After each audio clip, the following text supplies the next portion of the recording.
I'm Doug Boles, and this is The Skinny. From the Fatheads Eyewear Studios in Speedway, Indiana, this is The Skinny, brought to you by Toyota, Rhino Classifieds, General Tire, and Dream Giveaway. This segment of The Skinny is brought to you by Toyota. Welcome to The Skinny. We're here in Speedway, Indiana, just about 5 minutes or so from the racetrack. Sitting alongside is Mr. Michael Young, better known as the track dude in his world. Great to have you with us, my friend. Looks like you've been hard on the coffee this morning. Been very busy drinking coffee. I'm my 8th espresso, so if I get a little jittery, you'll know why. We have a very special guest with us here this morning. It's a name that if you live in the Indianapolis area, you're certainly very familiar with. The rest of the country, maybe a little bit here and there, and worldwide, probably not so much. However, the place that he runs is certainly second to none. It's one of the most prestigious venues in all the land. He's an extremely busy guy. His name is Doug Boles. He is the president of the Indianapolis Motor Speedway. Trust me, he is a very busy man. So to get him in here, despite him working about 5 minutes down the road, is quite an honor, quite a pleasure. Thank you very much, sir. Yeah, Ken, thanks for having me. And I wouldn't argue it is the best facility in the world that I get to be president over. It's an amazing place, and they keep me busy though. I don't control my own schedule, which is kind of crazy. And they just point me in a direction. And I had a hard time leaving though. I walked out of the racetrack here to come here, and you're right, it is 5 minutes or less away. And with Indy cars testing today, and you get to hear the noise of those Indy cars, it's hard to leave the speedway even if I need to. Can you tell us who's testing? Jimmy Johnson and Romain Grosjean, which is pretty cool because both those guys ran the NTT IndyCar Series the whole season except for the ovals. Grosjean ran one of them. Neither ran the Indy 500, but both fell in love with the Indy 500 as they were working through the NTT IndyCar Series, and I think it's they want to get it on their schedule in 2022. So this is a rookie orientation program, which is crazy for those two to have to go through a rookie program, but exciting times to have both of them on track today trying to work through that ROP program. I think it speaks volumes, too, of the level of safety that's required to compete out there, despite the level of drivers that both of those guys are. When you get out there on that track and you're going in excess of 220 miles an hour, it becomes very narrow. I mean, it does not take much of a flinch for things to go wrong. Yeah, absolutely. It is very precise the way those drivers have to get through there, getting those cars set up to worry about those tenths of a second that really are the difference between qualifying on the front row and maybe not even making the show anymore. So we have more than 33 cars typically now are trying to run the Indy 500. So it'll be interesting to hear the feedback at lunchtime from both of those drivers, from having watched it on the outside, understanding the cars quite a bit, but now getting an opportunity to get in it. And it does. The faster you go, the narrower and narrower it gets. And that turn one, you can't see all the way through. So you're hoping you're going to make it through the other side. So I really can't wait to hear what they say about that test. It's interesting. On the simulator, I've driven the track many times, and turn one is the one that I always struggle with. Everything else I'm okay. And it's interesting that you say that driver's perspective. I've also sat on the outside of turn one when we were first looking at a house to move here, and it was carb day. And I remember the very first time I saw cars coming down that straightaway at speed, near 230 miles an hour, and thinking to myself, there is absolutely no way on God's green earth that guy is going to make a left-hand turn here in a minute. And I was just convinced he was coming through the fence, and it was the most exhilarating thing. It says an awful lot about the technology of the Dallara car and certainly the Firestone tire to be able to handle that grip, the G-forces, and get them through there. And the pole speed was 232-ish miles an hour, which means they're closing in on 240 miles an hour going into turn one and turn three in qualifying trim, and they still don't lift, and the cars make it out the other side. It's pretty impressive. It is unbelievable. You've seen changes since your tenure as president of the Indianapolis Motor Speedway, most recently with Roger Penske taking over as the owner of the Indianapolis Motor Speedway and IndyCar. So many great changes. Do you have favorites of your tenure there, the things that have happened between jumbotrons, moving everything over and timing and scoring? People have so much information at their fingertips, and apps now with tickets. There's so many various things that have changed. Do you have a certain favorite that sticks out to you? Well, the technology certainly has changed an awful lot. I started in November 2010 at the Speedway. Been in the sport since the middle 90s, so I've seen a ton of change. Maybe the biggest change that's been the most helpful, but also can sometimes be the most frustrating, and you guys know this, is the ability to connect to a fan through social media, whether it's Twitter or Instagram or Facebook. There's so many ways to get real-time information to a fan and to give them sort of the behind-the-scenes look that you couldn't give before. So that tool as a way to communicate with customers and with fans has been something I think is probably the change that I like the most. It also becomes the most difficult when something's going wrong or somebody has an opinion that is different than maybe a decision we've made. Certainly, we saw it in the Verizon 200 when the curbs came up. You saw both sides of it. Of hey, this is the track's fault. Hey, this isn't the track's fault, and you hear those complaints and see those. So it's a great tool to communicate. It also can be a frustrating tool when you have to deal with some communications that are a little difficult. In terms of physical changes there, I think the one I'm most excited about, and maybe isn't the most glamorous, but for those folks that sit on the front stretch of the Speedway or Turn 1, when Roger bought the Speedway, allowing us to move our perimeter on the west side of the facility out to about the middle of what used to be the 4 lanes of Georgetown Road has allowed for fans to go north and south on the backside, especially on race day of the Indianapolis Motor Speedway, in a much smoother way. Used to be so many people would come in gate 1, and then it would constrict where we put the new elevators up in 2016. And as you got further north down Georgetown Road inside the fence, there literally was only about a foot between the fence and the west side of the elevator banks. So we created this bottleneck, which could get pretty scary at some points in time as people were trying to work their way through. So for me, that's the big change that I think makes the biggest difference, and the one that makes the experience for the customers so much better. People have so many traditions at the Speedway, and I know that this had to have been an issue, that I sat with my father at the 1956 Indianapolis 500 underneath this tree, and now the tree's not there. I noticed it for the first time this year. There have been a lot of trees that have been removed, but the sight lines of what used to be a very small part of that track that you can see, especially on race day where my vantage point is in turn 2, I can see almost the entire track. It's true, and I'm a huge tree guy. So when Roger bought the Speedway, and one of the biggest things for him is wanting to make sure that the ability for a customer to see as much of the racetrack as possible. You can't see all the way around the Speedway. It was not designed that way. It's not like a Texas or a Charlotte or some of these tracks that are down in a bowl and you can see the whole mile and a half. But there were trees and other obstacles that were in the way, making it difficult. So what we did was we sat in each of the seats or stood in each of the locations and said, okay, we need to remove this to give the customer's experience or make the customer's experience better.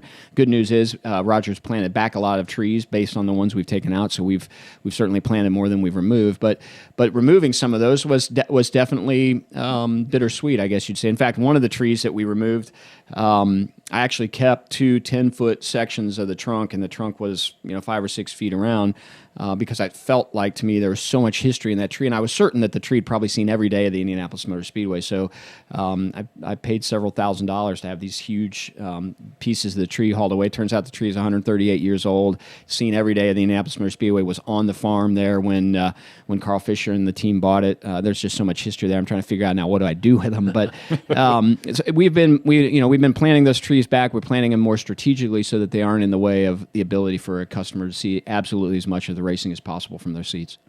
Do you feel like, speaking of the social media, do you feel like that end of the business has expanded enough to create its own department? Well, certainly, companies are going to where they have somebody that's really thinking about social media. We have that both on the IMS side and the IndyCar side. It's also probably the place where we could do a whole lot better because it is so instantaneous. There are so many people engaged in it. It's a challenge for us to continue to make it better, more responsive. It's so time consuming. It is time consuming, but you are talking to your customer. And the most important thing we have is our customer. The Indianapolis 500 doesn't get to have 106 runnings next May without those customers. And I call 10 customers every night just to say thanks because we don't get to have a 500 without those customers. And social media is the same way, and it is time consuming. And that's why I do think you need somebody dedicated to it.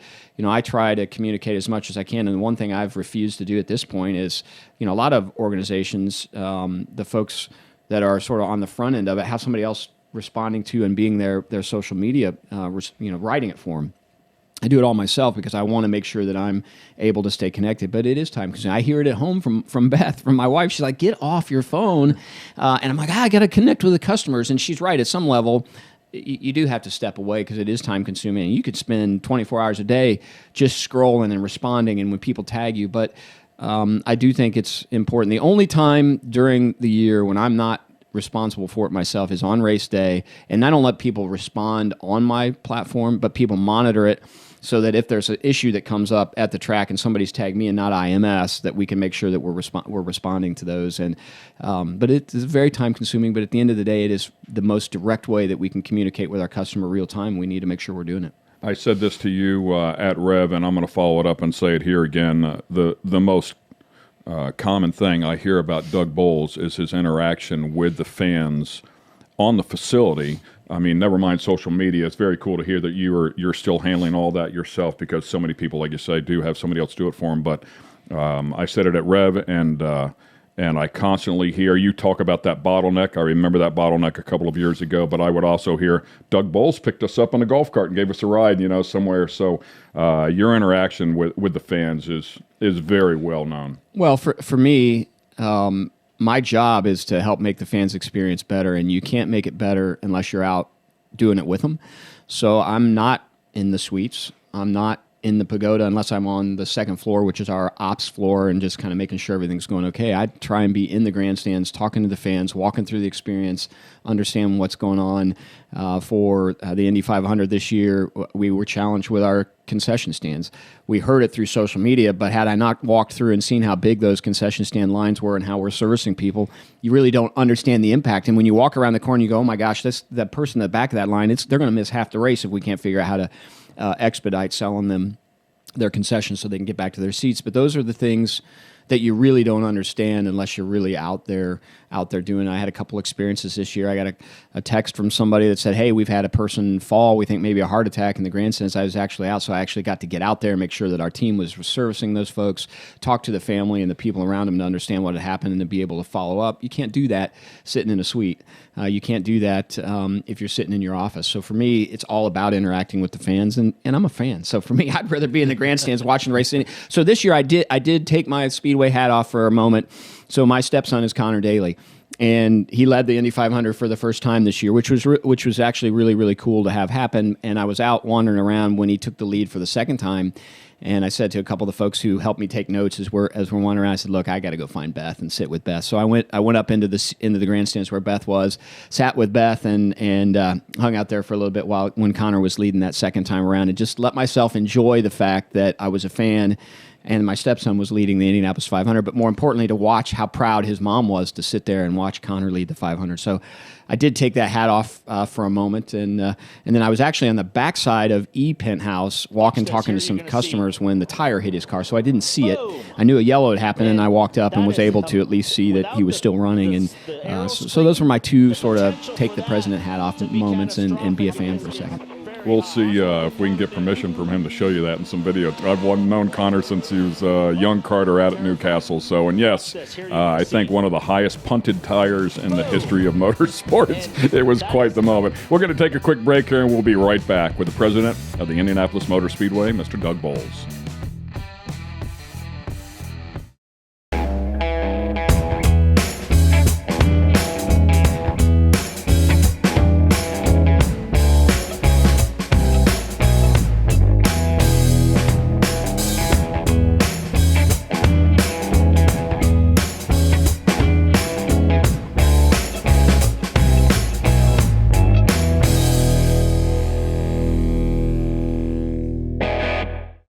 This segment of The Skinny is brought to you by Dream Giveaway.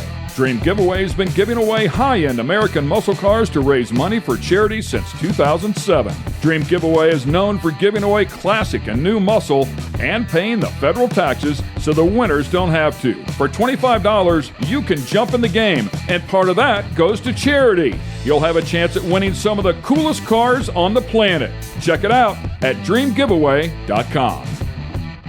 Welcome back to The Skinny. We have the president of the Indianapolis Motor Speedway with us here today, Mr. Doug Boles. Of course, Michael Young sitting alongside the track dude. Great to have him as a co-host as well. So much history out there. Has covered the IndyCar series for so many years, so a lot in common there. But I want to go back in time here a little bit, even before Michael Young, believe it or not. Boles grew up in Danville, Indiana, and for the fans at home, I mean, we're talking about 20 minutes away or so, making 3x5 index cards of the 500 qualifiers at the kitchen table, moving them to the dining room table for second round of qualifying as he longed to attend the race. he couldn't. His father said until he was 10 years old. It's 100% true. My dad was the United States Auto Club yearbook editor in the early 60s, so he loved motorsport, loved the Indy 500, and so I grew up in a house where that's all we talked about. But in his mind, you needed to be 10 years old before you could attend the Indy 500. And we'd been to practice days, but we didn't go to qualifying. What our tradition was, we sat at the kitchen table, listened on the radio network, and we got 3x5 cards out. So you figure out, you get your star out, and you went through the lineup, and you wrote everybody down and knew they were coming, and we would write lap 1, 2, 3, 4, and then the average of them. And then if they waved off, we'd write wave off, and we created our own grid. Back then, it was 2 weekends, right? So you get through Saturday and Sunday, and then Mom would be like, "Okay, you've had the kitchen table for 2 days. You got to get it moving." And we had a little dining room off to the side, so then we'd move all of them, and then they'd sit there the whole week. And then the next weekend, we'd bring them back, and we'd have our bump cars, and so it was just a really cool way for Dad and I to interact and to listen on the radio. And as I got older as a kid, you get a stopwatch and you'd listen to the sound on the radio and try and guess how fast they were going. Oh, that was a good one. So it was an awful lot of fun. And then when I was 10, I turned 10 in 1976, and I'd argued to my dad that, well, look, I'm closer to 10 in May of 1976 than I'll be in 1977. In 1977, I'm really close to 11. You really penalized me and said, no, you have to be 10. And I was Dad standing firm on that deal, and the lawyer coming out at you. Let me start arguing this now. And he's a lawyer and a judge, so I was going to lose that battle. And then when I got a chance to go, I was a huge A.J. Foyt fan. I mean, A.J. is other than my dad, my all-time hero, and it kind of worked out well because my first Indy 500 ends up being A.J. Foyt's fourth Indy 500. And I never really was a big Johnny Rutherford or Bobby Unser fan, and they were winning those years right before AJ won the fourth one anyway. And I love both those guys now, but back then, if you're an AJ Foyt fan, you can't like an Unser, you can't like an Andretti. JR you could maybe, right, but the Unsers and the Andrettis you certainly couldn't. So it was pretty neat to be able to have my first Indy 500 with my dad. And have AJ Foyt win his fourth 500 is a really special moment. In fact, if you were to say, okay, list your top 5 Indy 500 moments, that would certainly be one of the top 5. What was the most pivotal thing on your road to becoming president? Because I think a lot of people forget you co-owned Panther Racing for a time, so you dabbled in that side of things. Was that a help, a hindrance? What really helped you grow to become a player in this role that you're in now? Well, I think the team side certainly helped to be able to understand what teams want, and when you make decisions, how they impact teams, because it may not seem like it, but different things, especially on the IndyCar side, is you make a rule change, and what's that do for a team? Honestly, I can't tell you. I can tell you there are a handful of people that really were instrumental in getting me to this point. So Terry Lingner, one of them, who was an amazing mentor, still is for me, and just an amazing person who loves the sport.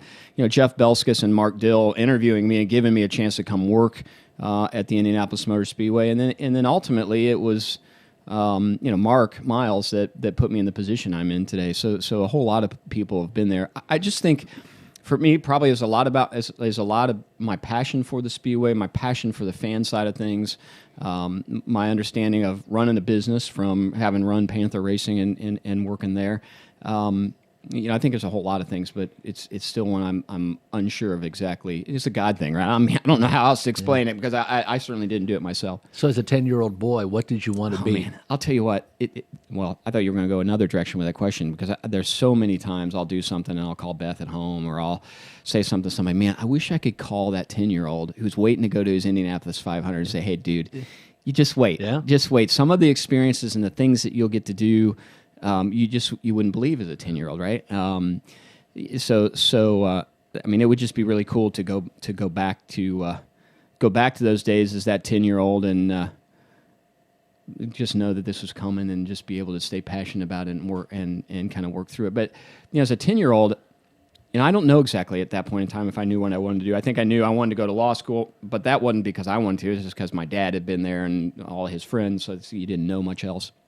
Ended up at Butler as a journalism student because at that point in time I thought I'm never going to race a car. I'm never going to be A.J. Foyt, but I can write about it. But that passion was still there. So the passion was there, and I really chose Butler for 2 reasons. One, I was a swimmer, and I got a scholarship to swim there, which was awesome. And the other one was I knew that it was close enough to the Speedway anytime they were tire testing, and as you know, back in the day, they tire tested all the time, right? I could just drive over because you could hear it. So you could get up in the morning, go over, and in fact, I wrote many journalism papers sitting in the museum parking lot. I had an Oldsmobile, a 1978 Oldsmobile SX was the car I had. It had a sunroof, and I pulled the sunroof out, and I had this little typewriter thing that had like an LCD screen in it. It would store like 120 words at a time before you had to print it out, so you could sort of half write, and just you hear cars, and I go sit in the museum parking lot and write and hang around the Speedway. Michael and I have had this discussion a number of times, and say on an opening day of the 500, he's getting ready to work. I've had the pleasure of standing at both the top of turns 1 and turns 3 as a spotter on the catwalk, and I try to tell people, I try to put into words what it's like, the pageantry and the energy and the feeling of it, but I can never get it done. Can you? No, it's not possible. And I tell people that have never been. I can give you all the anecdotes and explain all the history, but until you walk through that gate or drive through that tunnel, you can't explain it. And whether it's a practice day or a race day, or some of my favorite moments are when no one else is around the Speedway and it's dark, and I'll walk out of my office and walk around the racetrack in the dark. It's the history. The place is alive. I mean, I don't know how else to describe it. It is this living building, track, grandstands.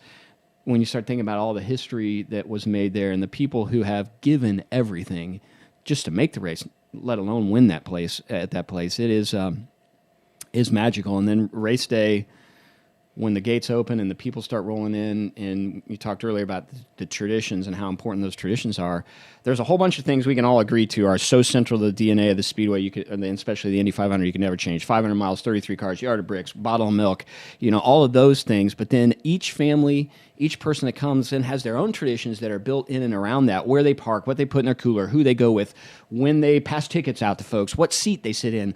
It's just an amazing place. And 70% of those people that come on race day don't watch another race the rest of the year. Their race experience all year is the Indianapolis Motor Speedway. And I wrote a little white paper for Roger and Mark recently on what makes the Indianapolis 500 the Indianapolis 500. And in it, I'm trying to argue that it's not the race. It's an event, and it's an experience, and it's all these things that my dad brought me the first time. A lot of people's grandparents, or a fraternity brother, an older brother, or they listened to it on the radio and couldn't wait to get there. There's so many things that make it a destination and an event. It's not a race. We're not the Daytona 500. That's an unbelievable race. The Indianapolis 500 is an unbelievable event. Unbelievable. Yeah, I agree. And just let me follow up here real quick, Michael, because as a spotter myself, and maybe I shouldn't give this up to the president of the Speedway, but the family of spotters that are up in the catwalk is a unique mix, of course, as you try to help other teams win, but then we work together and then we battle with each other. But we've made plans to hang around after the race is over, bring up a cigar, bring up a little sifter and a Dixie cup, and after you stand there and you battle for 3.5 hours, hoping to win the most prestigious race on the planet, in my humble opinion, and then just sit down and let the fans go out, and pretty soon it's just us sitting there and smoke a cigar and look out over that place. It is just, I love what you just said. I've never heard it put that way, but the place is alive. Those are great words right there. It's a great description, the best one I've heard so far, and of course it's magical. It's such a feeling. It is unbelievable. Yep, it is. And I've had an opportunity to spot for Roberto Guerrero and Sam Hornish and Townsend Bell, and the spotter group is an amazing family, like you said. And it's interesting, the spotter gets a little bit of recognition on television now because it is such an important piece. But it's one of those things that I wish that people could really see and understand the pressure that goes along with that too, because you are the eyes for a driver who has a mirror that's about this big on either side, and they have some idea what's going on, but they don't really know exactly what's going on. And you're out lobbying with the guy who's a lap down in front of you, and you need to get him to move, and you're working to get it's amazing, all the network of how that works. And it's interesting how you described it too. You are working with each other, but you're also competing against each other, and there's those friendships and battles and scuffles that even happen in the spotter stand, right, when you're trying to get somebody out of your way. Yeah. It's the race is so complex, but even for the spotter side, the traditions you guys have of where you stand, who you stand with, who you stand with, and the way you the way It's you very regimented now that for you sure, put it that way. and the things you say when you first communicate to and the driver even that you have respected by the other guys. It's like, no, he stands here. Right. It's It's really one of those pieces that would be a fun story sometime. It's sort of follow a spotter for the month. And I tried to explain to a couple of people, just a small segment, but I'm spotting for Dixon, and it's a practice day. And the worst part, of course, is them coming out. I'm in turn 3 and coming off pit road and blending up. And Scott, of course, is I don't know that he needs a spotter. He's just absolutely magical. But their lack of vision in those cars in terms of looking behind them is very, very limited, as you say. But I remember watching him, and he's on the throttle. He's coming hard into turn 3. And I said, you've got 3 cars. I said, there's a small gap. I said, between the first one and the next 2, then they're nose to tail. Then you have a small gap, and the next car is coming. And he's very good about bailing out the last second. He'll just take the runoff in turn 3 if he thinks it's dangerous. But I remember talking to him. I said, there's the first one. I said, 2 more coming, nose to tail, 2 more coming. First one, second one, right there. And he went left, right, boom, up into the lane and turned left. And I was like, oh, my God. He's listening to me for starters. I mean, I was scared to death. I was like, holy shit, he just put all of his faith inside of me. Yep. And I was in complete control of what he was doing right there. I'm like, that's Scott Dixon listening to me. I'm like, oh, man. I mean, and it is. The pressure is like, whoo. Man, I mean, it's thick, dude. And I don't think people understand that. And you can say all you want, hey, I'm not driving the car, but at the end of the day, you're sort of driving the car. I mean, they are relying on you, and that's a perfect story to show that. And there is pressure that, at what tone of voice do you use? How urgent are you? How calm are you on the radio? What information do they want, and when do they want it? Because at 230 miles an hour, they're going 400 feet a second or some crazy amount, right? And that can change so fast. And especially when you're in turn 3, you watch them come out of turn 2. It's a mile away from where you're standing, and you have to figure out the closing rate of the guy coming out behind him to tell him what's happening. It's not an easy job. And you got to pick out the color of the car, which is always interesting as well, especially when it was like Connor's car that was black. All right, we'll take a quick break here one more time. We'll be right back on the other side. This segment of The Skinny has been brought to you by General Tire. It's more than just a slogan. Anywhere is possible with General Tire.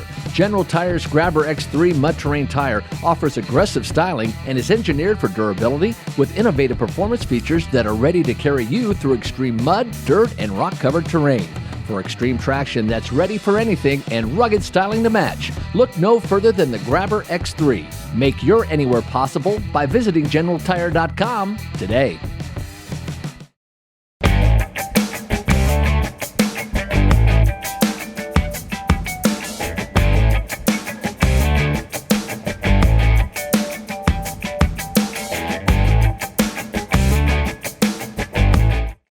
This segment of The Skinny is brought to you by Rhino Classifieds. Tired of all those ads and random stuff that shows up when you're looking to buy or sell your car parts?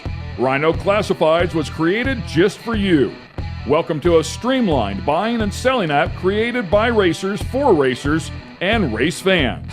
Modified cars, classic cars, race cars, that special big block you need, the trailer to move your baby around the country in. We got you at rhino.co. And we're back here once again in Speedway, Indiana, just about 5 minutes from the Indianapolis Motor Speedway, with none other than the president of the Indianapolis Motor Speedway sitting alongside Mr. Doug Boles. Appreciate him taking the time to come in here and chat with us. And the one thing you'll learn about listening to the show is he is a people's people. He definitely loves to interact with everybody at the Speedway. And we talked about you as a young man not being able to go to the track until you were 10 years old. Now we fast forward that connection you have with your father. Now you have with your son, Carter. I've also read where you've spent some time up on the top of the pagoda, which is absolutely magical. But to sit up there during the silence of that racetrack with your son, or even during racing, of course, it has to be something special. Yeah, when I first started at the Speedway, so 10 years ago, Carter was 8, 9 years old, and we got a tradition that at the end of every race day, when things had cleared out and things had settled down for me, he and I would go sit up on the pagoda roof and just chat. And I wanted to hear about his day. I wanted to hear, what did a 9-year-old, a 10-year-old, an 11-year-old, a 12-year-old think about the Indy 500, the Brickyard 400, the activities that were going on, and what was interesting in him. He's always sort of been a big race fan, and for me it was a moment that you take your kid to a place that very few people get to go, and nobody's up there but the two of you, and you've got this massive, unbelievably magical facility around you, and to hear the innocence of a child tell you what the day was like and who he was excited for and why he thought this was good and why that was bad or why did that guy make that movie, and it was a pretty neat period in time. The last few years, you know, as he's gotten older, he's been more interested in, after the 500, going down and making sure Connor was okay, right, and some of the other things. So we haven't done that in the last few years, but for me, that was an end-of-the-day tradition that was pretty special for me. Probably meant more to me than him. I don't think he understood why I did that, but there's nothing like the top of the pagoda, sunsets, sunrises.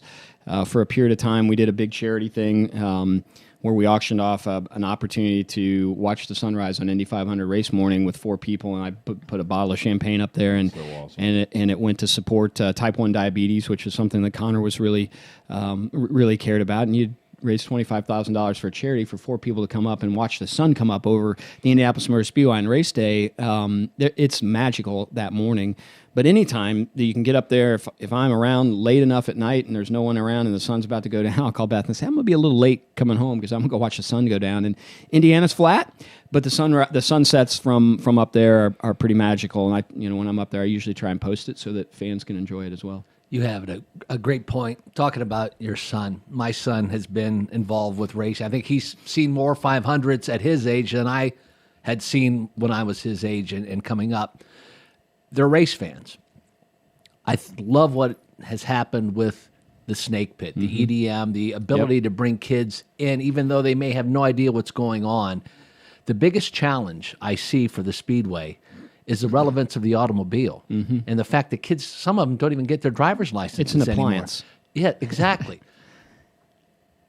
How often is this talked about, and what do you see the future of the race becoming with a generation of kids that really have no, or what I feel, no interest in the car? And I know it's an event, but it's still based around the cars. So, for sure. I mean, you think about when the 3 of us grew up, our buddies on the weekends, we were working on our cars. You went cruising in your cars. And, it was all about, everything was sort of centered around the freedom that the car brought. And now the freedom comes through their cell phone device or something. And so the car is something that they don't view as anything other than a means to get from one place to the other. And some people don't even get those driver's licenses until it's amazing. Carter's a freshman at Purdue, and some of his friends don't have driver's licenses, and they're in college, right? It makes no sense. Well, 2 things. I think the snake pit's really important. And while it's offensive to people in some ways that remember the real first snake pit, and they're like, "This isn't the snake pit. The snake pit was this one experience inside turn 1, and it was a little bit more. It was organic on its own, and it had a lot more interesting experiences, and certainly captivated a lot of people. But somehow, people that started there ended up going, this is what I do on Memorial Day Sunday. This is what I do race weekend. And then they bought tickets and they sit in the grandstands and they became race fans. So the current snake pit is music driven. It gives us an opportunity when we go on a college campus. If we went on a college campus and just said, hey, come to the Indy 500, people walk right past those, no matter how good looking the girls are, whatever you're doing right there to try and sell, to get to interact with somebody, just doesn't happen. The music, they stop and they want to come see the music. So we capture them. We know who they are. We know how to contact them. And what we want them to ultimately do is go, you know what? I'm a little older now. I don't need to be down. Or maybe I just want to go see one of the bands, but I'm going to sit in the grandstands. So we have to figure out how to transition them. So that really is important.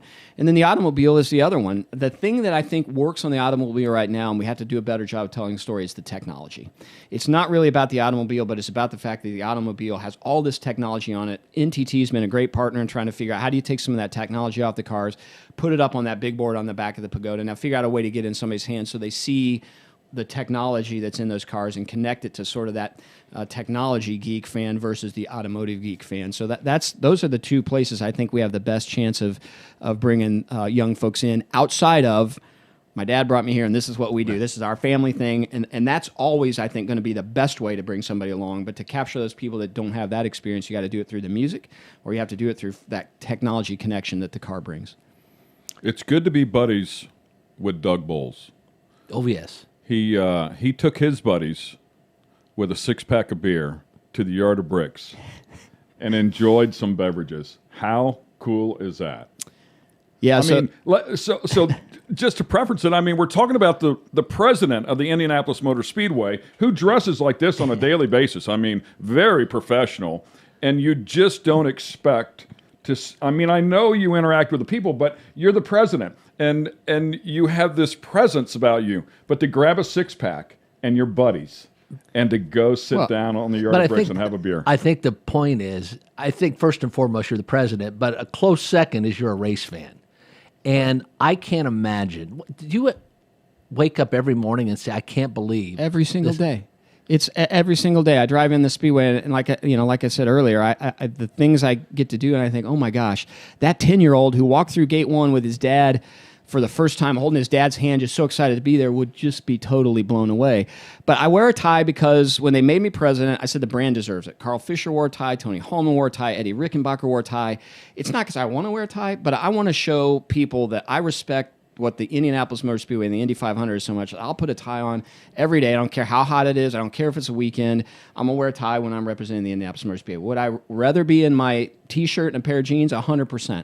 So for me, this is all about showing the respect for the facility. I got some feedback from a fan at one point in time said, well, you shouldn't have to show it. It shouldn't have to be about a tie. And it's not about a tie. It's just my one way of saying the Indianapolis Motor Speedway is so important. Every day I get a chance to go there, I'm going to remind myself it's that important by putting this stupid thing around my neck. You know, I mean, I couldn't agree with you more, and maybe it's because we're old school and we kind of come out of that era. I think the NFL could learn a lot from you. I remember looking at Tom Landry standing on the sidelines all the time, dressed to the T's, man. Yep. And now you look at a Belichick, and he's got on a sloppy cut-off T-shirt that drives me crazy. I know things are changing, but and that's okay for him, right? I mean, so the next president may not do this, and I'm 100%. But this is my way of doing that. In terms of my buddies, we spent so much time loving the Indianapolis Motor Speedway, and I probably loved it more than any of my buddies, and drug them along, and they find and when I have an opportunity to say, like, I got a buddy named Chris Wilkes, who a huge race fan.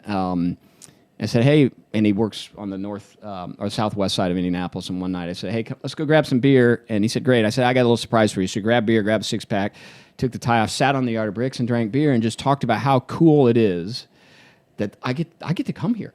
I have a key to this place. There's nobody else here but me and you, and we're drinking beer on the yard of bricks. It's pretty cool. That's pretty cool. Rank Elio Castroneves' win this past year. Just got chills. And how magical that was. I left my position in turn 2, and I stayed up there for about 10 minutes after the race. And as I walked back, I said, my gosh, the fans are still here.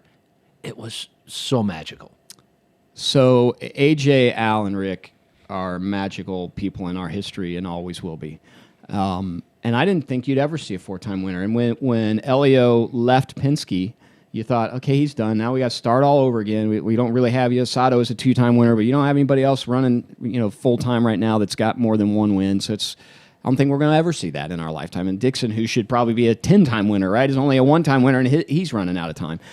To have Elio win was amazing. As a promoter, it's awesome to have a younger 4-time winner that you continue to promote. But what made it special is the way he made it special, the way he celebrated, the way he interacted with the fans, his sprint up the front stretch and back, just the whole. I thought when he ran, I thought he's going to run all the way around, and then he got down there and probably went, oh crap, it's not a 38-second run. He's so used to getting around so quick. It's a long way when you're trying to do it on foot. But we did something really cool. I haven't talked to anybody about this. We got the 4-time winners together and did a little round table that at some point in time we're gonna share with our fans the 4 Indy 500 winners together in the same room talking about what it was like to be a 4-time winner, but more importantly to welcome Elio to the club. And I can't wait for us to figure out how we're going to use that content at some point in time, because to have those 4 guys. In fact, I wanted to do it on race day, and by the time it finally hit me, and I called a buddy of mine who was helping manage Al Sr., I said, hey, where's Al? His plane just left. So at that point in time, even a photo of the 4 of them in the same place couldn't happen. And so trying to get 2 80-plus-year-old guys, a 60-plus-year-old guy, and the Elio together at the same time was a challenge, but we got it done, and I can't wait to share that at some point in time. So look forward to that as we continue on here. Thank you very much. I know you're super busy, man, and for you to find the time to come over here and spend with us, man, I can't thank you enough for it. Mike, thanks as always, man. You bring so much to the table. For the fans at home, if you get an opportunity, I promise you it's a bucket list item. You've got to make your way to the Indianapolis Motor Speedway. If you can get there for the 500, that's as good as it gets. But if you can get there at any time for any reason, even if you just come to town and you take the tour, I promise you it will not disappoint. Hope you enjoyed the show here. Doug Boles, president of Indianapolis Motor Speedway, and now you know the skinny behind the Speedway. Thanks for being with us here on The Skinny. This episode has been brought to you by Toyota, Rhino Classifieds, Dream Giveaway, and General Tire. For the latest in sunglasses, optical frames, accessories, and apparel, be sure to check out fatheads.com. That's Fatheads with a Z.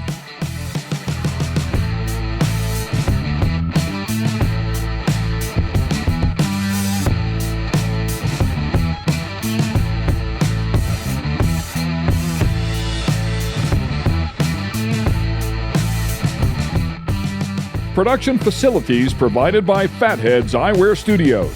All rights reserved.